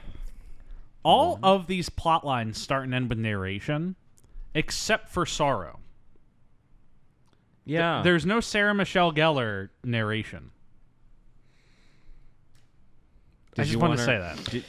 So the Kevin Bacon's little, everyone gets a flashback story though, I think, except for Forest Whitaker does too, yeah. So everyone gets a flashback point in their story. Kevin Bacon's flashback story is that people were really He's been down struggling bad for about what 40 to do years. with their lives for a while. Not me. I always knew I wanted to be a doctor. And so then he says, but I met this girl, but I waited too long to ask her to marry me. And so that's when she married Jim. He got finessed. He did get No, finessed. because he asked his best friend, who is the one that she is now married to, what should I do? And his friend's like, those kind of girls, you wait for. And then his friend's like, here I come. Crispy bacon move right Crispy there. bacon. So this lady, instead of going for Kevin Bacon, goes for Crispy Bacon, and and so what is his name? The dude that actually gets to marry Gina. Gina's the name of the woman, but I don't know the name of. Henry. Well, it's Played by Clark it's Gray. Agent Coulson. Yeah, it's Agent Coulson. Yeah, Agent Clark Gray. Coulson's the one who marries Gina. And then Gina is a scientist, Yes. doctor, She's searching for a snake cure. scientist. Well, I don't know. Is she a snake scientist or is she No, she's a scientist searching for a cure for some bullshit. for some bullshit? Yeah. She's using snake venom. Poison. Whereas Agent Coulson is a plastic surgeon. Yeah. He's doing it for the money. No, he says he's doing it because he's like, imagine a girl with a bad nose. She kills herself, throws herself off a building. If I change her nose, saved your life. Which is, I'm like, all right, buddy. Yeah. you know, All right, buddy. this plastic surgeon's thinking about that in his bathroom. He's like, I'm him. I'm that guy. I'm that guy. But I'm going home to a really big fucking house. Yeah. An empty one. One that gets catch on fire and it's smoked ribs. Oh my god. That was very, very sweaty. I didn't know. Very I sweaty. didn't know about the barn fire that smoked crispy bacon. That's why I'd live with him for like the next 6 months. You know it's bad when Jeff is like, let's bring it down. Let's bring it back. What? Take a breath. How did he get himself riled up like this again? I didn't even say anything. I know. He's finishing. Usually I have to say something to get him this riled up. He's finishing the sentences for you. I think that's the thing. We've ascended to a new level of Stuart where Yeah. his brain does your punchline. Yeah. Wow. Okay, I'm back. All right. You okay? No. No.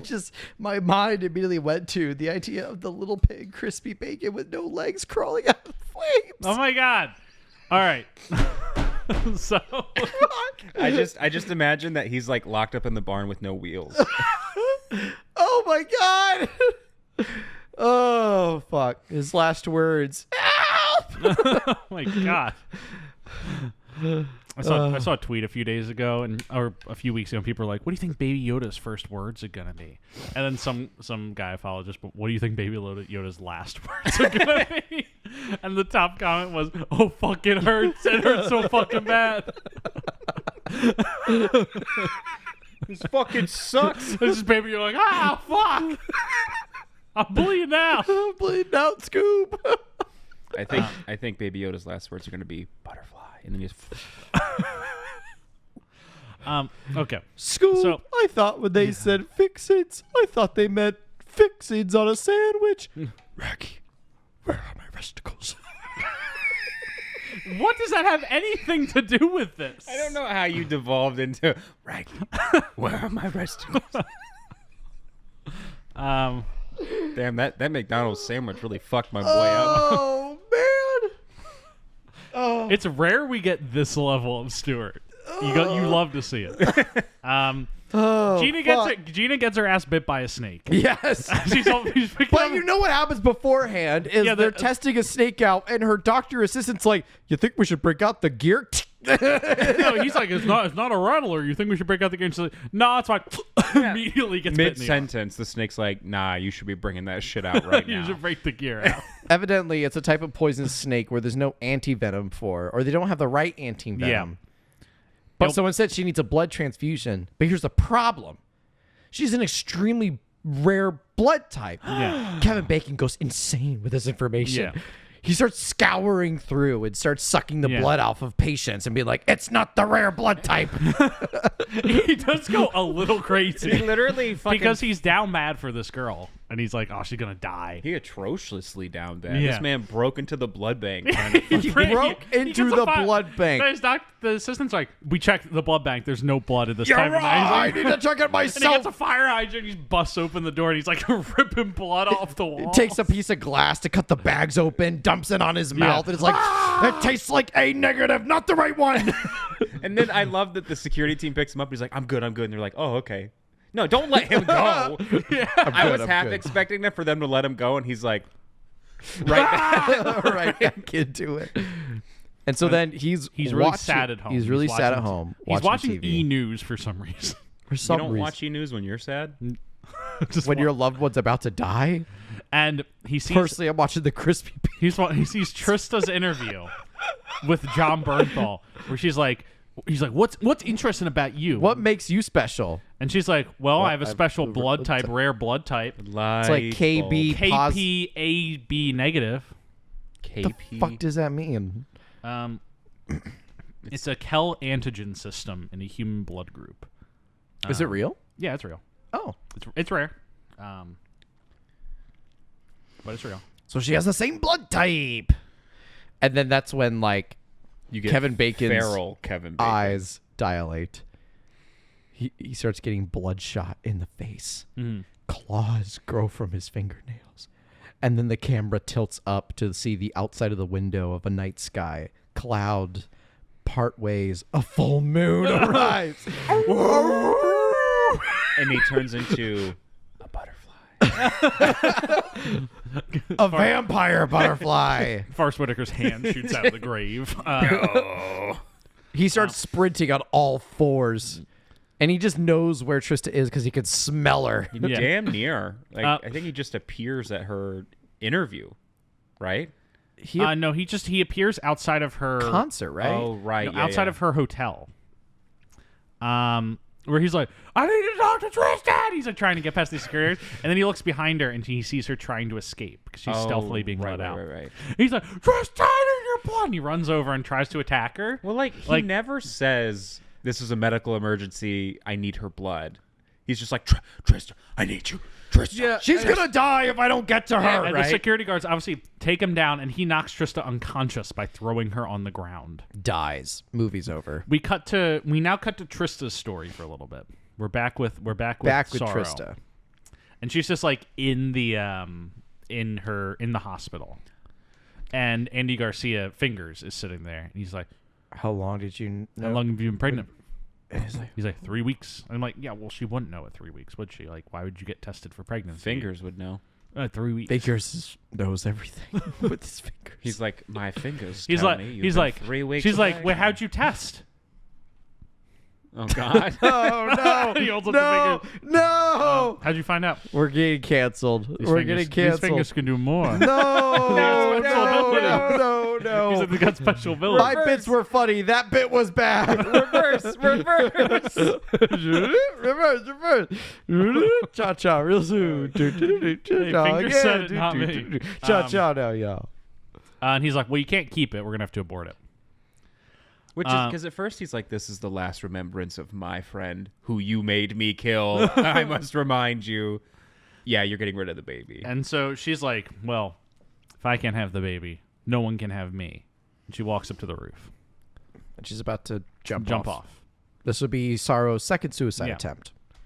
And as we remember, Clark Gregg was saying that he would save people from jumping off a building with his cosmetic surgeries.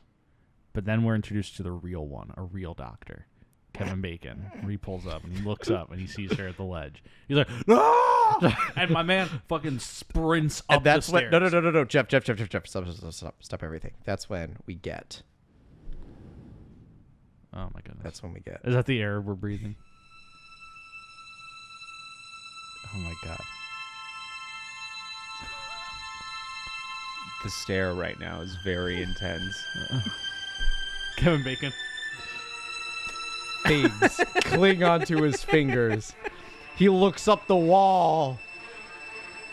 And that's when he puts a hand on it. And he puts the other hand on it. And he starts climbing up the walls. Kevin Bacon is Spider-Man. Oh, my. We're really just finding so much entertainment in this otherwise nothing of a movie. But that's the point. Yeah. So he climbs up the walls. He uses his spider he web runs powers. up the staircase really fast. Yeah. Wow, it's like 18 to 20 flights. Like, it's a tall building. The air he's breathing is pretty heavy. He's like, we're cut between this like swelling music as Sarah Michelle Gellar walks towards the ledge in this like flowing robe, and then we cut to like shaky cam Kevin Bacon. God damn it! I would have loved like halfway up. He's just like, okay, He keeps going. I think the elevator would have been a little faster, but a that's little, maybe just a little, and then you'd have more breath to be like, I need your blood. But he manages to grab her right as she jumps, and he really is Spider-Man because he basically grabs onto the ledge with one hand. Well, no, he grabs her cloak, and then he grabs a antenna. Yeah. Oh. And the antenna breaks, and he's dangling from the antenna off the side of the building and dangling onto her robes as she's like, below him. He's like, you're going to have to grab my hand. And that's when Willem Dafoe, Green Goblin, says, you save the woman you love or suffer the children. You're really setting yourself off today. It's all him. It's not even me. That's my favorite part is you're just you started it like just generally being you, and then you chilled out, and now he is just setting himself off. New Yorkers start throwing shit at him. You mess with one of us, you mess with all of us. Throwing shit, Kevin Bacon's like, I'm trying to help her. I'm trying to help her. And the antenna is the real hero of that story. He's like, grab my hand, and she grabs his hand. Yeah. And her robe like flutters down. It's very dramatic. Which I don't get how that antenna stayed. Yeah, I don't quite know how it works. Like, that's the true hero. Like, if we should be applauding anybody, it's that antenna. It's an antenna. For at the end of its line, worker. it's like, Kevin, just hold on. The antenna are the essential worker heroes. Yeah, and that's the he gets her up, and then he uses her blood for the transfusion. Yeah, Gina wakes up, and Gina's fine. Yeah. How much blood do they have to take, though? Probably a lot. Yeah, a decent amount. And he gives Trista his car as a thanks for the blood transfusion so she can escape. Yeah. And so she starts driving away. Fingers walks into her hospital room, and the hospital room's empty. Yeah. Toes is He's really like, no! He opens the chest and immediately looks up and says, oh my damn God. you, Jack Sparrow! I like that there's literally no connection. It's not even like tentative. Like there's I no said, chest involved. His brain is just setting himself off. It's like he has these movies selected. Kevin Bacon yells no, and he's like, Spider-Man. No! You guys have to admit, the Kevin Bacon getting up to the building and catching him is very Spider-Man-esque. Yeah, I'm Spider-Man. warranted by that comparison. Davy Jones, Dead Man's Chest, it's a little bit of a stretch, I'll be honest. And so she's driving away in Kevin Bacon's car and Love's car, and Forest Whitaker just appears in front of her and she runs into him. Yeah. And it turns out she was the car that hit him in the first story. Oh, shit. And now we're intercut between her sitting there and crying because she almost killed someone the same way her dad was killed and the way she almost killed herself. And that's when we cut to Forest Whitaker smiling and laughing at the top of the building. I I got What? one more for you, baby. Oh my God. Hit me with it. Titanic. A car engine revs. It pulls up. It's Vin Diesel. I was a friend of Juan's. And they start a street race. I think- It's Han. Han, sorry. Damn. Because his name is Han Solo, That's so stupid. like the city in Korea. Han Solo. Okay. That's his name in the Fast and Furious movies. Han Solo. Well, it turns into a Fast and Furious movie. It was Well, like- I just imagine he pulls up. He pulls up next to her. He looks at her.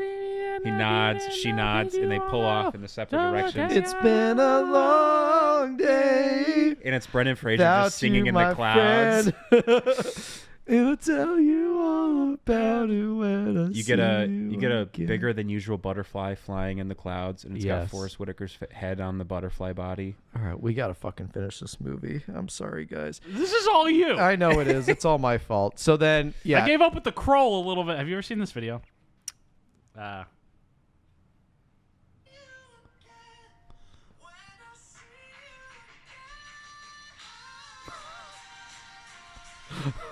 The tire just splits off from the car. Oh I my think about it a lot. god. So then, yes, she's in the intersection crying because she almost killed Forest Whitaker the same way her dad died, and that's when we cut to Forest Whitaker smiling on the rooftop, and then he gets shot, and then the bag goes flying. He throws the bag and it lands on top of her car. Cut And to she's black. got all the money. Cut to black. That's the end of the movie. Yeah. Weird movie. Very weird movie. Yeah. So this movie comes out. It does. Screens Does get released. It screens in April of 2007 at film festivals, starting with Tribeca. It gets a wide release in the U.S. in January of 2008, like several months later. And mostly just kind of, it's the first follow for Forest Whitaker. It's a new indie director. It has a decent cast, so it does the festival runs. Jiho Lee does a lot of press for this movie. He talks a lot about how important this movie was, how difficult it was, how much work everyone put into this over 29 days, 50 locations. He says he didn't sleep at all. He got sick. They were running around, but everyone really put their heart and soul into it. And then this movie comes out, gets a 10% on Rotten Tomatoes, makes $2.6 million. Damn. I thought it would be funny Hollywood. to That's Hollywood for you. yeah, to contrast the work that went into this with how much of a shrug Do you guys it think it's got. a 10%er Rotten Tomatoes? I would say it's like 30, 40. It's Yeah. rotten, but it's not like 10% rotten. The Air I Breathe is a jumbled indie production that accomplishes little save for the squandering of a talented cast. Which I agree with. The but average review on Rotten Tomatoes is 3.8 out of 10. So it's like more of it's like a 38%, but 10% just in terms of people who liked it. yeah. Because Rotten Tomatoes is all percentage of how many people liked it. Right. Yeah, I would give this Entertainment Weekly gives it a D- and calls it an unintentional parody. I would give this a 4 out of 10. Yeah. I'd give it maybe 3.5. I like 4. 3.5. I'd say 4. There were some bits I was laughing my ass off. I would say 3 to 4 fingers Yeah. out of 10. 3 to 4 fingers. I'd give it 3 to 4 fingers. 7 fingers Arr. were slashed off of this movie. Um, And eaten.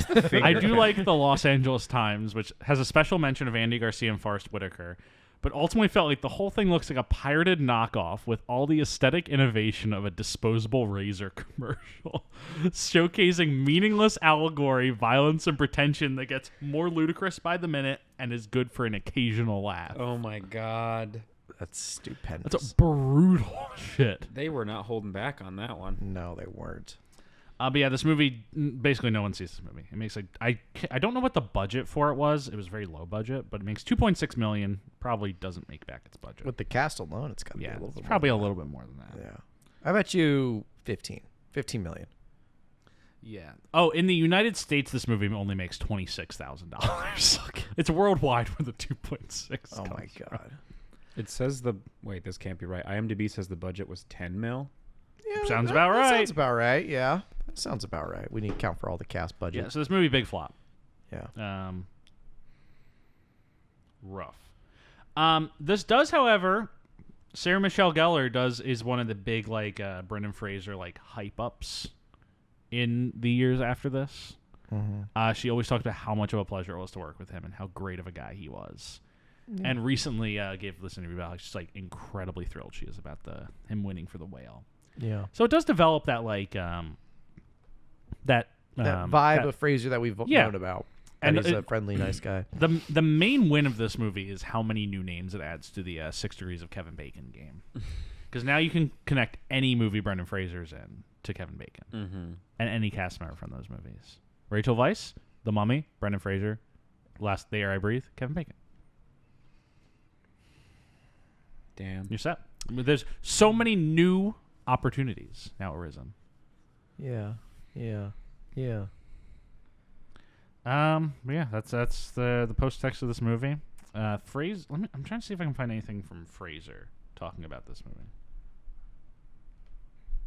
How did you feel about it? What was it called? In that movie? The Air I Breathe. Oh,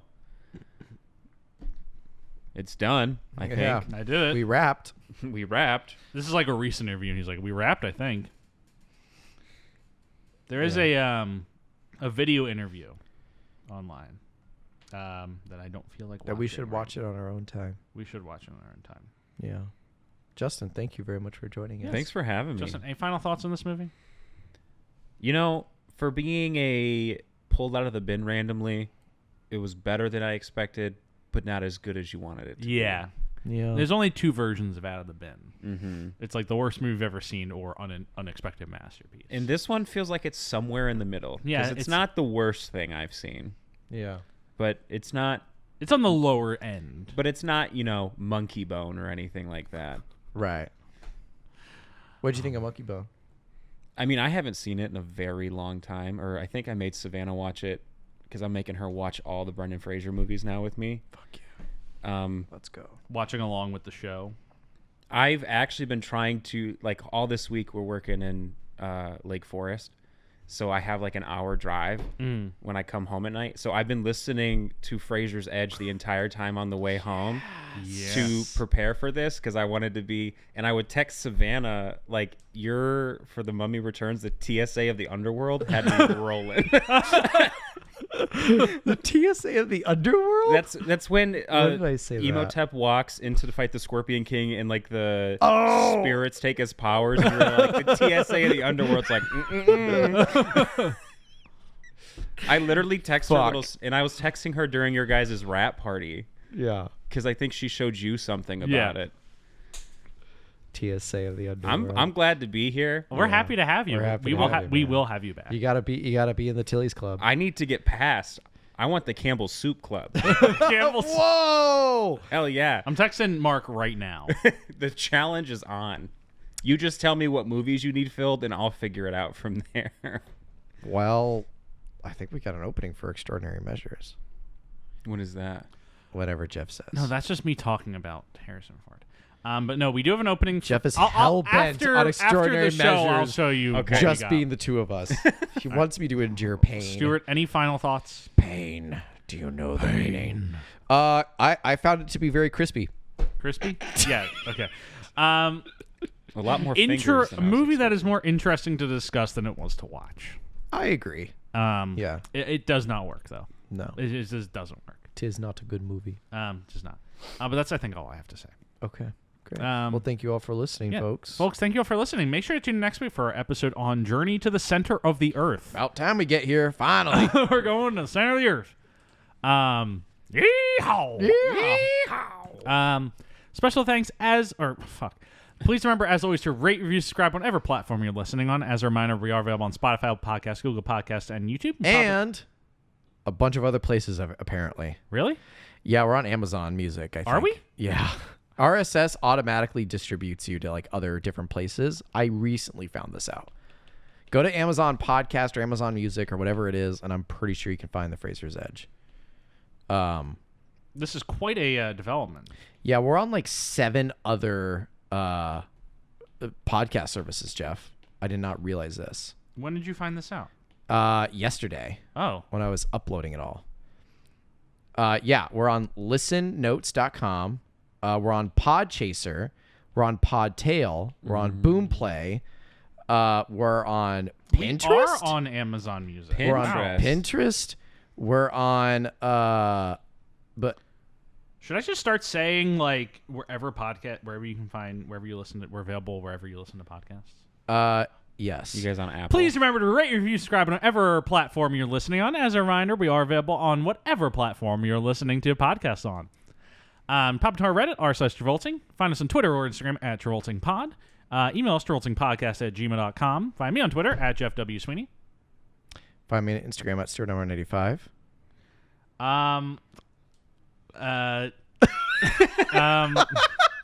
Special thanks, as always, to Rebecca Johnson for our graphic design, Michael Van Bodegum Smith for the theme music, and Ange Gardner for the social media.